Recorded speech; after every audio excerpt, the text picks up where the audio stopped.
క్రీస్తునందు ప్రియ సహోదరి సహోదరులారా, ప్రైజ్ లార్డ్, హల్లెలూయా.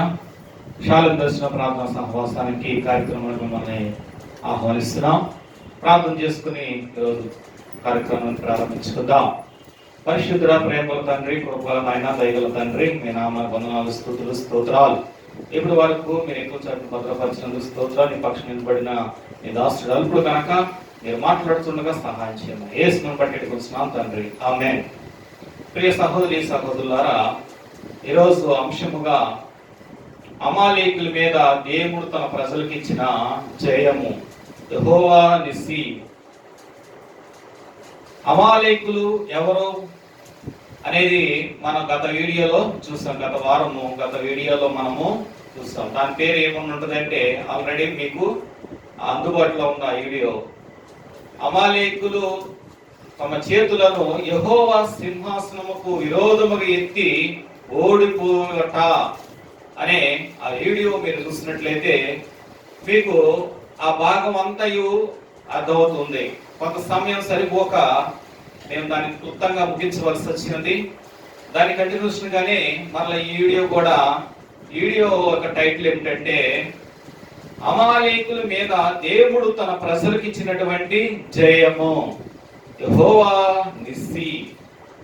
ఇది ఏమిటని మనం చూద్దాం. మొదటిగా ఈ అమాలేకులు యెహోవా తమ చేతులను యెహోవా సింహాసనమునకు విరోధంగా ఎత్తి ఓడిపోవట ఎక్కడి వరకు వచ్చామో కొంచెం క్లుప్తంగా 1-2 మాటలతో నేను వాటిని మీకు గుర్తు చేస్తూ ఎక్కడ ఆగో మరలా అక్కడికి నేను మరలా ప్రారంభిస్తాను.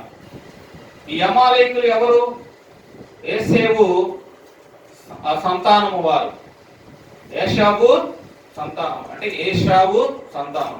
ఏసేపు వేరు, యాషావు వేరు.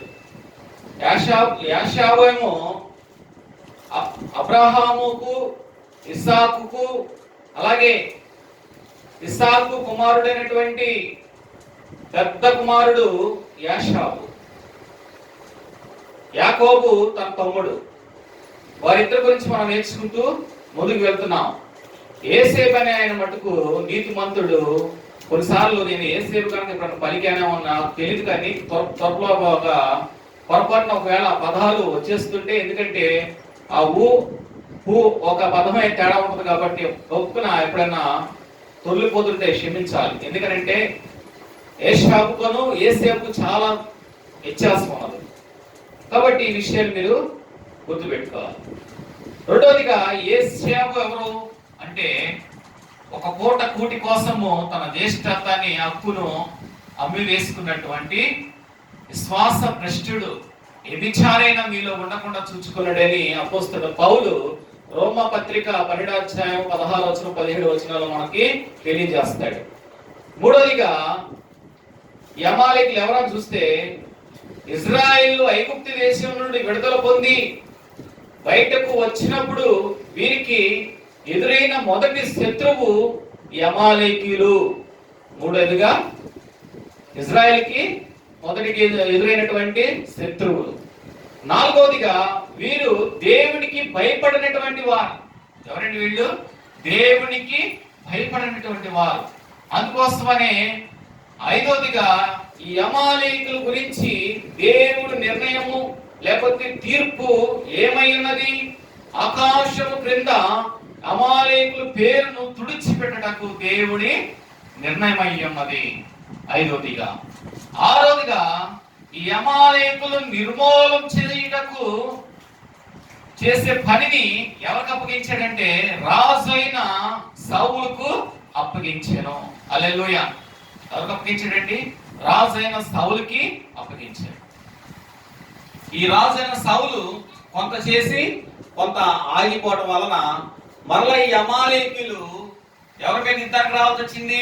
దావీదు రెండో రాజు అయినటువంటి దావీదు, మొదటి రాజు అయిన సౌలు, రెండో రాజు అయినటువంటి దావీదు మీద కూడా మరలా వీళ్ళు యుద్ధానికి వచ్చారు.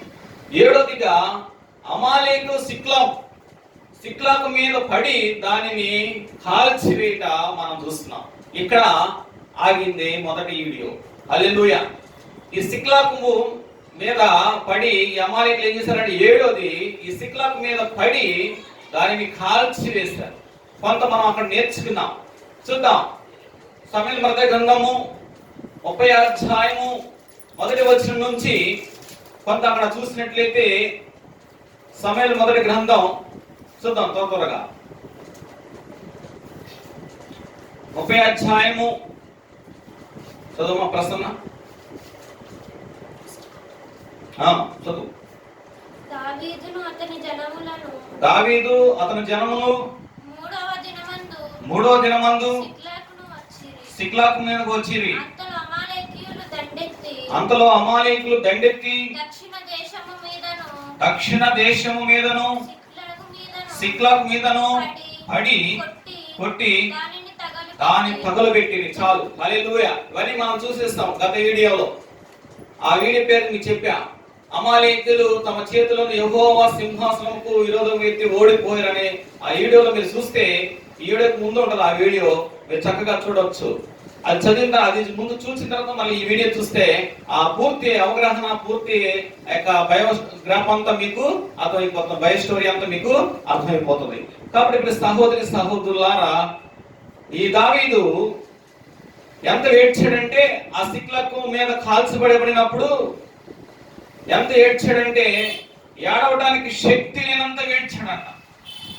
అంతేకాదు ఆ ఊళ్ళో ఉన్నటువంటి వారందరూ కూడా తమ కుమార్తెలు, తమ భార్యలు, తమ ఆస్తిని అంతా తీసుకుని పోయారు, వీళ్ళని దోసుకుని పోయారని వాడు కూడా శక్తి లేకుండా అంతగా ఏడుస్తూ, ఏడవడానికి శక్తి లేక దావీదు మీద తిరగబడటానికి రాళ్ళు త్రోవబోతుంటే దావీదు అయితే ఏం చేస్తాడో తెలుసా? 6వ వచనంలో 30వ అధ్యాయము మొదటి సమూయేలు గ్రంథము 30వ అధ్యాయము 6వ వచనంలో చూస్తే దావీదు మిక్కిలి దుఃఖపడి మరియు తమ కుమారులను బట్టి కుమార్తెలను బట్టి జనులందరికీ ప్రాణము విసిగినందున రాళ్ళు రువ్వి దావీదును చంపుదము రండని వారు చెప్పుకొనగా దావీదు తన దేవుడిని బట్టి ధైర్యం తెచ్చుకొని, హల్లెలూయా, దావీదు తన దేవుడిని బట్టి ధైర్యం తెచ్చుకున్నాడు.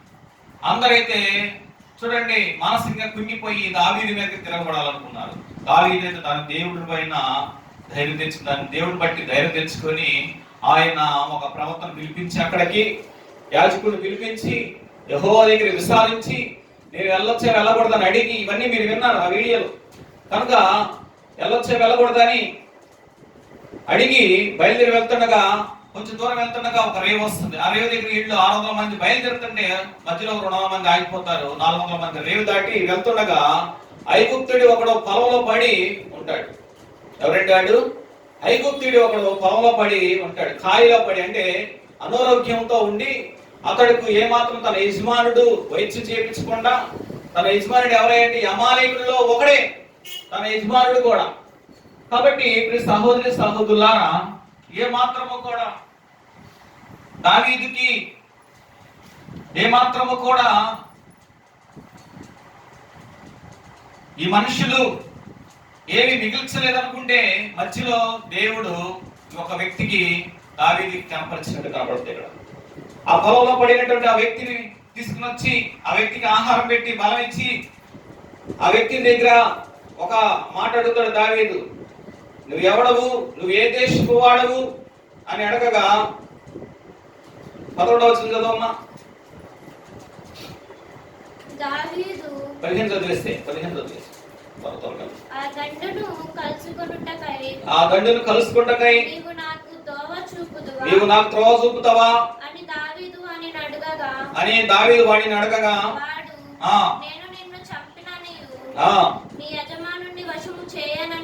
చాలే, నువ్వు ఒక నాకు ప్రమాణం చేయి, నువ్వు నన్ను చంపవని, నీ యజమానుడికి నేను చెప్పనని నువ్వు నాకు ప్రమాణం చేస్తే నేను చూపిస్తా దారి అంటే, అలాగే నేను ప్రమాణం తీసుకొని దావీదు బయలుదేరి 17వ వచనం. దావీదు సంగతి గ్రహించి సంధ్యవేళ మొదలుకొని మరనాటి సాయంకాలం వరకు వారిని హతము చేసెను. హల్లెలూయా. ఏం చేస్తాడు దావీదు? వెళ్ళాడేక 400 సైన్యం తీసుకొని వెళ్ళి అమాలేకులు ఈ దోపుడు సొమ్ము పంచుకుంటున్నారట. వీళ్ళు ఏం చేస్తున్నారు తెలుసా? ఈ సిక్లాకు మీద పడి అదంతా కాల్చివేసి తమ భార్యను తమ పిల్లలను బందీలుగా తీసుకుని వెళ్ళి అక్కడ ఎంజాయ్ చేస్తున్నారంట. వాళ్ళు ఏం చేస్తున్నారండి? దోపుడు సొమ్ముతో వాళ్ళు ఏం చేస్తున్నారో తెలుసా? వాళ్ళు అసలే ఎంత తాగుబోతనంగా ఉండేటువంటి వారుగా కనిపిస్తున్నారు ఇక్కడ. అమాలేకీలు ఇశ్రాయేలు ప్రజల యొక్క, దావీదు యొక్క, యూదా వారి యొక్క మొత్తం దోసుకుని పోయి వాళ్ళు అక్కడ ఎంజాయ్ చేస్తున్నారట.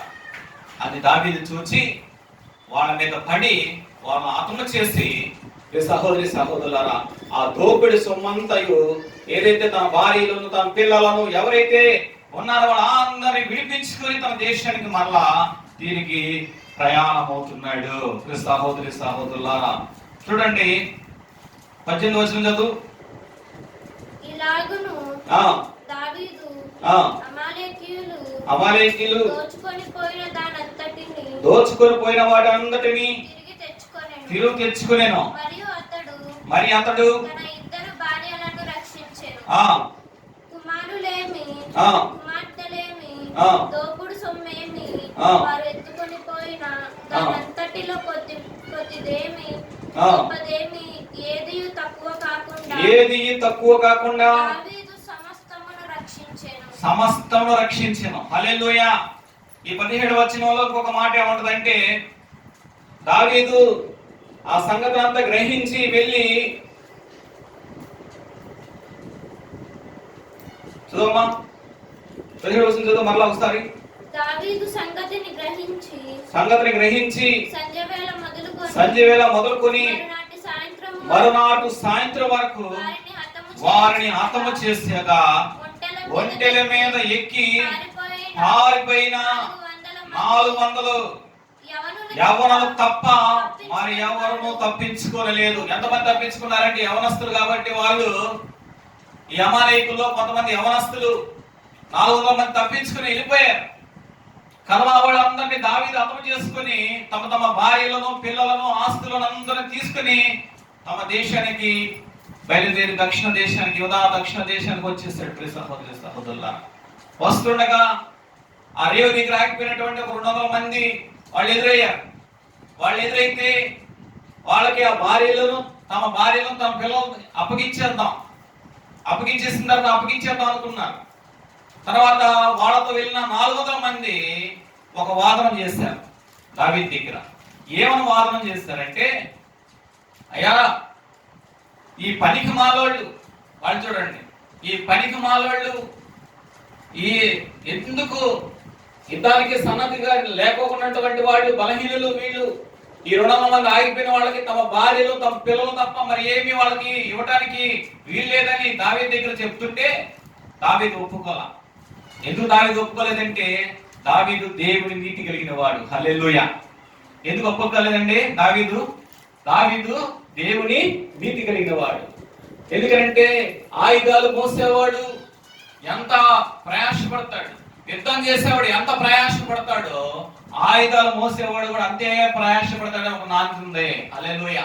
ఎందుకంటే యుద్ధంలో దగ్గర ఉన్నట్టు వాడు యుద్ధం చేస్తాడుగా, యుద్ధానికి కావాల్సిన ఆయుధాలు అయిపోతే సప్లై చేసేవాడు కూడా కరెక్ట్ గా టయానికి ఉండాలి. హల్లెలూయా. నాకు తెలుసు, యుద్ధం చేసేవాళ్ళు ఉంటే విమానాల్లో రాకెట్లు అన్ని సప్లై చేసేవాళ్ళు ఉంటారు. వాళ్ళు ఎంత ప్రయాసపడతారు, వీళ్ళు అంతనే ప్రయాసపడతారు. సహోదరి సహోదరులారా, వీళ్ళు అప్పుడు కొంచెం బలహీనలు అయ్యారేమో, కానీ ఎన్నోసార్లు వీళ్ళు దావీదుతో సహకరించినటువంటి వారై ఉండొచ్చు. హల్లెలూయా. అందుకని చూడండి, ఇక్కడ 22వ వచనం చదువుతాం. దావీదుతో కూడా వెళ్ళిన వారిలో దుర్మార్గులను పనికిమాలిన వారునైన కొందరు. 23వ వచనం చదివేసే. అందుకు దావీదు ఇట్లా, నేను నా సహోదరులారా, యెహోవా మనం కలుగు చేసిన కాపాడి మన మీదకు వచ్చిన ఈ దండును మనకు అప్పగించి మనకు దయచేసిన దాని విషయంలో మీరు ఇలాగ చేయకూడదు. మీరు ఖచ్చితంగా చెప్పేసాడు అక్కడ. మన దేవుడు మనం సంరక్షించాడు, మనం కాపాడిన దేవుడి దగ్గర మనం అన్యాయస్తులుగా ఉండకూడదు. వాళ్ళు ఏదో బలహీనలైతే అయ్యొచ్చు, వాళ్ళు ఏదో మధ్యదారులు ఆగిపోవచ్చు, తమ భార్యలు తమ పిల్లలు ఇచ్చేస్తే మంచిదే, కానీ మరి వాళ్ళు ఏం తిని బ్రతుకుతారు? తమ ఆస్తులను వాళ్ళు పట్టుకుపోయారు కదా, అలాగే తనకున్నదా అంత దోసుకుపోయారు కదా, మరి వారి బంగారం కానీ వెండి కానీ తన ధనాన్ని కానీ వాళ్ళు పంచిపెడితే, ఆహారం పంచిపెడితే కదా వాళ్ళు కూడా బ్రతకగలరు తమ కుటుంబాలతో. అదే కదా న్యాయము అని దావీదు గారు చెప్పాడు. హల్లెలూయా. సహోదరి సహోదరులారా, దావీదుకున్న కొన్ని ఇంకా లక్షణాలు, కొన్ని మంచి లక్షణాలు చెప్పి వారికి అందరికి వాళ్ళ అక్కర కొలది పంచిపెట్టేశాడు. పంచిపెట్టింది కాకుండా అక్కడ ఇజ్రాయేల్ ప్రజల్లో పెద్దలు ఉన్నారట కొంతమంది, వాళ్ళకు కూడా భాగాలు పంచిపెట్టి ప్రవక్తలు, యాజక కుటుంబాలు వాళ్ళకు కూడా భాగాలు తీసి వాళ్ళ కుటుంబాలు కూడా పంచిపెట్టినట్లుగా ఈ 30 అధ్యాయం మొత్తం మీరు చదివినట్లయితే సహోదరి సహోదరులారా, మన సమయం సరిపోదు కాబట్టి నేను క్లుప్తంగా ముగిస్తున్నాను ఇక్కడ. కాబట్టి ఈ విషయాల్లో మీరు జాగ్రత్తగా గమనించండి. ఆరోదిగా ఏం చేశాడు? రాజైన సౌలు ఏం చేశాడు?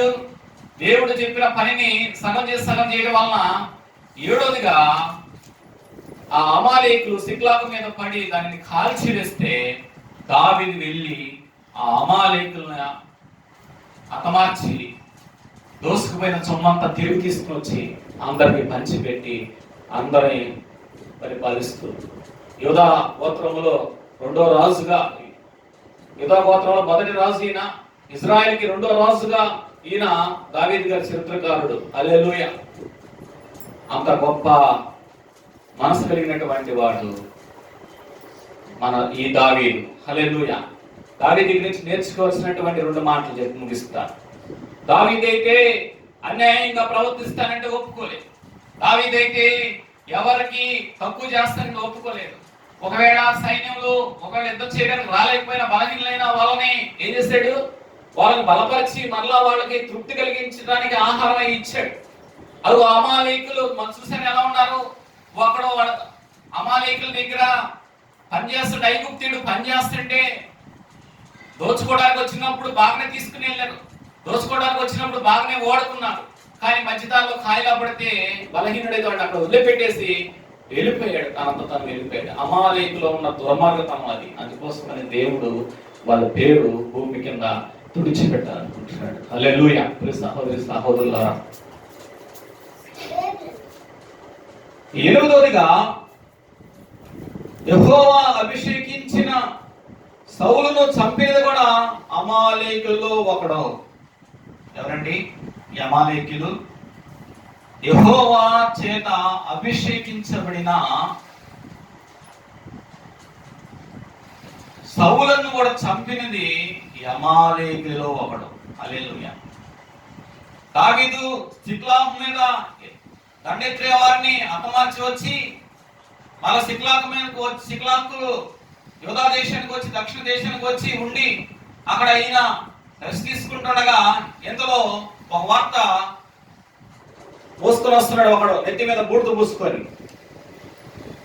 ఏటా ఇటు పరిగెత్తుకొని వస్తున్నాడని దావీదు చూస్తూ, నువ్వెవడవు, నువ్వు ఎక్కడి నుంచి వస్తున్నావు?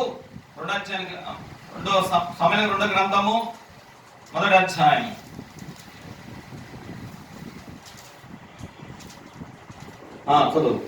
దావీదు అమాలేకులు అతను చేసి తిరిగి వచ్చి సౌలు మృతి నొందిన తర్వాత అతడు సిక్లాగులో 2 దినములు ఉండెను. 3వ దినమున బట్టలు చింపుకొని తల మీద బూడిద పోసుకొని ఒకడు సౌలు నద్ద నుంచి దండుల నుంచి వచ్చెను. అతను దావీదుకు దర్శించి నేలను సాగిలపడి నమస్కారం చేయగా, దావీదు నువ్వు ఎక్కడి నుంచి వచ్చుచున్నావు? అందుకు వాడు, చాలండి సహోదరి సహోదరులారా, దావీదు ఒక యుద్ధం చేసి ఆల్రెడీ వచ్చాడు. ఎవరి మీద యుద్ధం చేసి వచ్చాడు? అమాలేకులు హతం చేసి వచ్చి కూర్చొని అప్పుడు 3 దినాలు అయిపోయినాయి. 2 దినాలు అయిపోయింది. 3వ దినమున ఈ లోపల ఒకడు బట్టలు చింపుకొని తల మీద బూడిద పోసుకొని వస్తున్నాడు. వస్తుంటే దావీదు అడిగి, నువ్వు ఎక్కడ దేవుడు, ఏ దేశం, ఎక్కడి నుంచి వస్తున్న సంగతి అంతా నాతో చెప్పమంటే వాడు, నేను అమాలేకుడిని, నేను సౌలు దండులో వాడిని, ఇజ్రాయేల్ సౌలు దండులో వాడిని నేను. అందరూ నేలకు కూలారు. సౌలు అలాగే సౌలు కుమారుడైన యోనాతాను మరణమయ్యాన సంగతులు దావీదు చెప్తున్నాడు. చూడమ్మ ఒకసారి 5వ వచనం చదువు. సమూయేలు 2వ గ్రంథము 1వ అధ్యాయం 5వ వచనం చదువు. సౌలును తన కుమారుడైన యోనాతాను మరణమైన సంగతులు నీకు ఎలాగో తెలుసునని దావీదును అడగగా వాడిట్లా నేను గిల్బోవ పర్వతం మీద నేను అకస్మాత్తుగా వచ్చినప్పుడు సౌలు తన ఈటి మీద ఆనుకొని ఉండెను. అతడు రథములను రౌతులను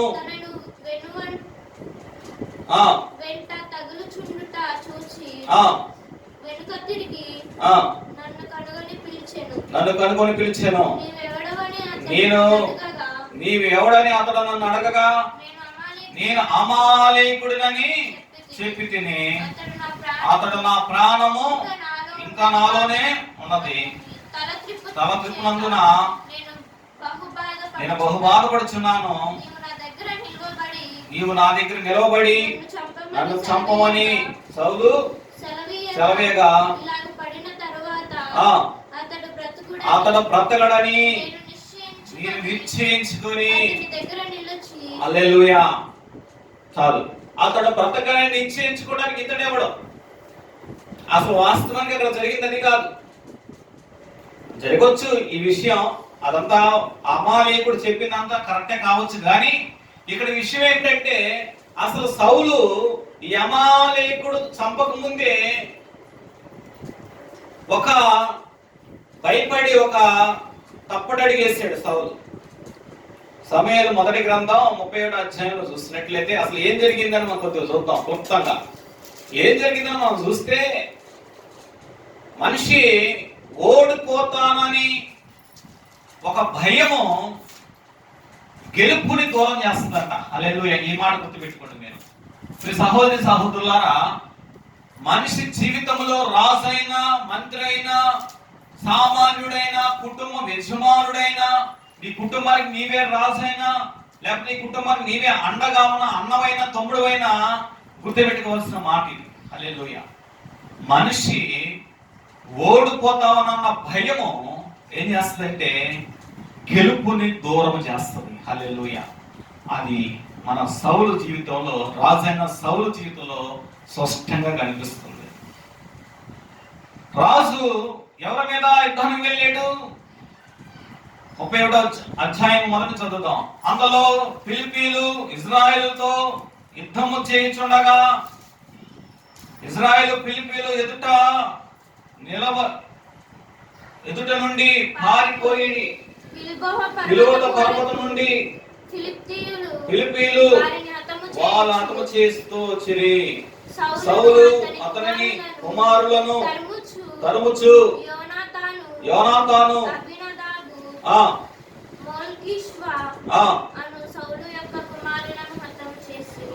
అది సంగతి. చూడండి, వీళ్ళు ఎవరయ్యా అంటే ఒకసారి దావీదుతో యుద్ధం చేసినటువంటి గొలియాదు తెలుసు కదా మనకి. వాళ్ళ యొక్క వారసులు వాళ్ళందరూ ఒకటే వారసులు. ఫిలిప్పీలు అంటే గొలియాదు కూడా ఫిలిప్పీలే, సున్నత లేని వారు వీళ్ళు. అయితే రాజు సౌలు మంచి యుద్ధ నైపుణ్యత కలిగిన వాడు. హల్లెలూయా. రాజు అయిన సౌలు మంచి యుద్ధం నైపుణ్యత ఉన్నవాడు. తిరిగాడు, కొంత దూరము యుద్ధం చేశాడు, కొంత దూరము వాళ్ళతో పోరాడాడు. మంచిదే, పోరాటము చివర పొట్టు వరకు కార్యాంత వరకు పోరాడే శక్తి సౌలుకు ఉంది.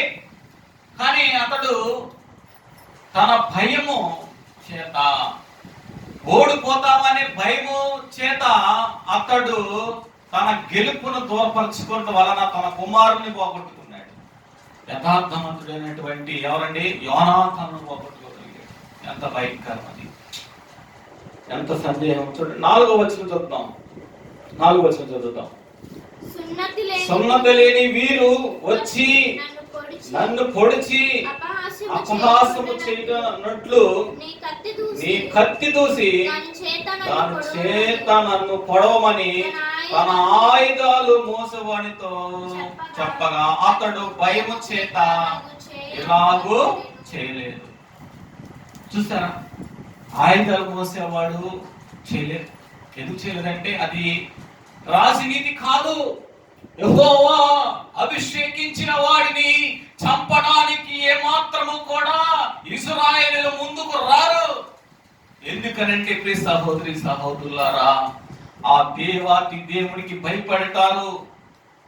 కానీ అమాలేకుడు చూసారా, సౌలు చంపమనగానే చంపివేసాడు. ఇక మిగలను అనుకున్నాడట. ఎవరో చెప్పాడు మిగలడని.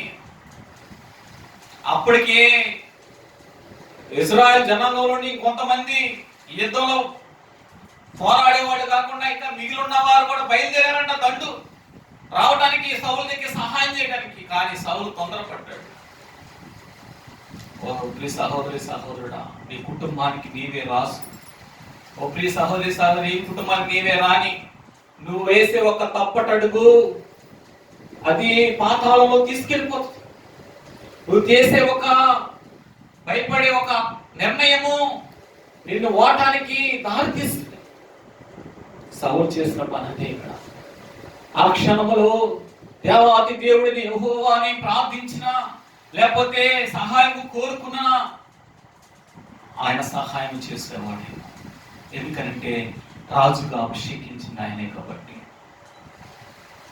కాబట్టి సహోదరి సహోదరులారా, అది భయంకరమైనటువంటి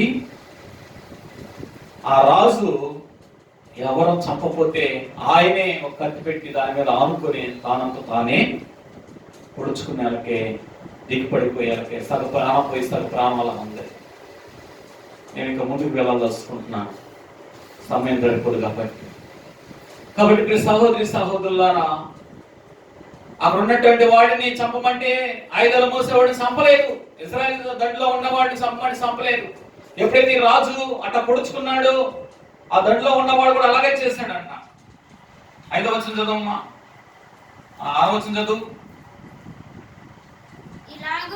ఇలాగూ సౌలును అతని ముగ్గురు కుమారులను అతని ఆయుధములను మోయువాడును తన ఆయుధములు మోయేవాడును వారందరూ ఒకే దినమున మరణమాయెను. అదే విధంగా అంట. చూడండి, కత్తి తీసుకుని తను తానే ఎప్పుడైతే రాజు ఒరిగిపోయాడు, నేలకు ఒరిగిపోయాడో, సూర్యుడు నేలకు ఒరిగిపోయి ఉన్నాడు. ఆ పక్కన ఉన్న వాడు కూడా భయం వచ్చేసింది. ఎప్పుడైతే నీ కుటుంబంలో నీవు ఒరిగిపోతావో, నీ కుటుంబంలో నీ పిల్లలు కానీ, నీ భర్త కానీ, నీ భార్య కానీ, చూడండి ఎంత భయంకర దినాల్లో ఈ రోజుల్లో భర్త ఆత్మహత్య చేసుకునేటప్పుడు తమ పిల్లలకి, తన భార్యకు తన పిల్లలు కూడా మొత్తుగా ఏదైతే చేసి నశించిపోతున్నారు. అది మంచి పద్ధతి కాదు. సహోదరి చివరి వరకు పోరాటానికి నీవు సిద్ధంగా ఉండు. నీ దేవుడిని ప్రార్థించు, దేవుడు సహాయం చేస్తాడు. తొందరపాటు నిర్ణయము నువ్వు భయముతో వేసే అడుగు నీ గెలుపును దూరం చేస్తుంది. ఓడిపోతామేమో అనే ఒక్క భయము నీ గెలుపు నీకు దూరం చేస్తుంది. జాగ్రత్త సహోదరి సహోదరులారా, నీ ఇంట్లో నీ యజమానుడుగా నువ్వు గెలవాలంటే చూడండి, దావీదు చూశారు కదా, అమాలేకులు వచ్చి అంత కాల్చి వెళితే అందరూ రాడు చూసి చంపాలనుకునే నిర్ణయం తీసుకుంటే యెహోవాను బట్టి దావీదు ధైర్యం తెచ్చుకొని వెళ్ళి శత్రువులను హతమార్చి తనకి ఏదైతే కోల్పోయాడో అంత తీసుకొచ్చి మరలా సమకూర్చి మరలా ముందుకి తన ప్రయాణాన్ని సాగించాడు. చూశారు కదా, మనం 7వ దాంట్లో మనం చూసాం. కాబట్టి సహోదరి 8వదిగా ఈ యొక్క యెహోవా చేత అభిషేకించబడినటువంటి సౌలు రాజు గురించి నేర్చుకుంటున్నాం. అప్పుడు దావీదు చూడండి ఎంత దుఃఖపడ్డాడు. ఈ మాట విని ఎంత దుఃఖపడుతున్నాడు. 10వ వచనం చదువుదాం. మొదటి అధ్యాయం 10వ వచనం. 11వ వచనం చదువుదాం. 11వ వచనం. తర్వాత దావీదు ఆ వార్త తెచ్చిన వాడిని అడగగా వాడు ఆ నేను ఇశ్రాయేలు దేశంలో నివసించు అమాలేకీయుడగు ఒక అమాలేకులలో ఒకని కుమారుడను. అందుకు దావీదు భయపడక యెహోవా అభిషేకించిన వాణిని చంపుటకు నీవెలాగు తెగించితివి? యెహోవా అభిషేకించిన వాడిని నేను చంపితనని నీవు చెప్పిన నీ నోటి సాక్ష్యమే నీ మీద సాక్ష్యముగా ఉండగా నీ ప్రాణములకు నీవే ఉత్తరవాదివి. హల్లెలూయా. ప్రియ సహోదరి సహోదరులారా, ఈ రోజున చాలా మంది అనుకుంటున్నారు, నేను పాస్టర్లు చంపుతున్నాను, నేను పాస్టర్లే లేకపోతే హింసిస్తున్నాను, నేను చాలా సంఘాలని పాడు చేశాను అనుకుని ఉర్రవీగుతున్నాయేమో. జాగ్రత్త, నీ నోటి మాట చొప్పున నీకు తీర్పు రాబోతుంది. సహోదరి సహోదరులారా, దేవుడి చేత అభిషేకించబడిన వాడిని జోలికి నువ్వు వెళ్ళటం మంచిది కాదు. దేవుడి చేత అభిషేకించిన వారి జోలికి నువ్వు వెళ్ళటం మంచిది కాదు. ఎందుకంటే ప్రియ సహోదరి సహోదరులారా, వారు నీకు మంచి చేయాలని ఆశపడుతున్నారు తప్ప ఎప్పుడు కూడా హాని చేసేటువంటి వాళ్ళు కాదు. ఎందుకంటే నేను దేవుడైనా నీ ప్రభు ఆయన సంరక్షించడానికి కొరకు అభిషేకం అనేది చేస్తాడు. కాబట్టి సహోదరి సహోదరు, వాళ్ళ జోలికి వెళ్ళటము మంచిది కాదని గుర్తుపెట్టుకోవాలి. ఈ క్షణంలో ఇక్కడ నీ నోటి ఆ మాట సాక్ష్యమే నీ ప్రాణము తీస్తుందని. అమాలేకుడిని ఆ ప్రాణం తీయటానికి దావీదు ఒకడిని పిలిపించాడు. దావీదు ఆ దండలో ఉన్నటువంటి ఒకడిని పిలిపించి వాడిని కొట్టు చంపమన్నాడు. ఇక ఎందుకనంటే యెహోవా చేత అభిషేకించబడిన వాడిని నువ్వు చంపడానికి నీకు అసలు భయం లేదా అని చెప్పి వాడిని కొట్టి చంపిన తర్వాత దావీదు బహు దుఃఖముతో ఒక కీర్తన రాస్తున్నాడు. ఎంత దుఃఖంతో కీర్తన రాస్తున్నాడు. 17 వచనం చదువుతాం, త్వరగా ముగించుకుందాం.